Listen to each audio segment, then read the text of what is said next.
I use this finished product. Looks like hamburger, right? It's tofu. Hamburger tofu. So how do you do that? You smash it, no? You smash it well. Put flour.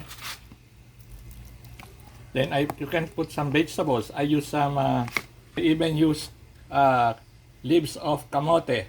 Okay. Dahon ng kamote. Dinurog ko para may konting gulay siya.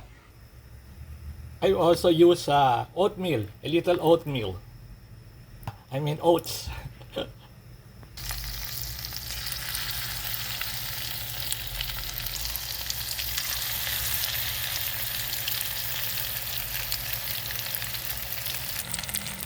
See?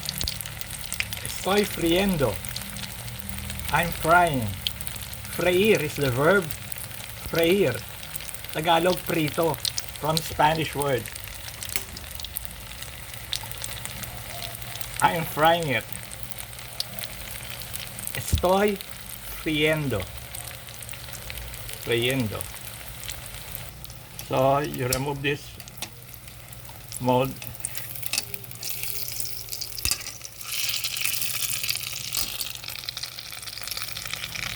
Turn it around. See?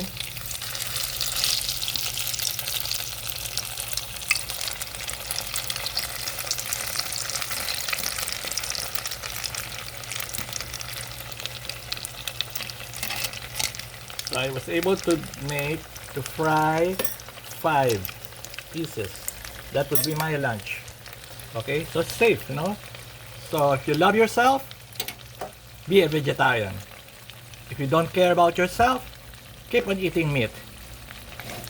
So the doctors will grow rich. So with you know what, who will get rich if you don't take care of your health? The funeral parlor will also get rich. So with the crematorium, and next is the columbarium, which is now a good business. So take care of your health, love yourself.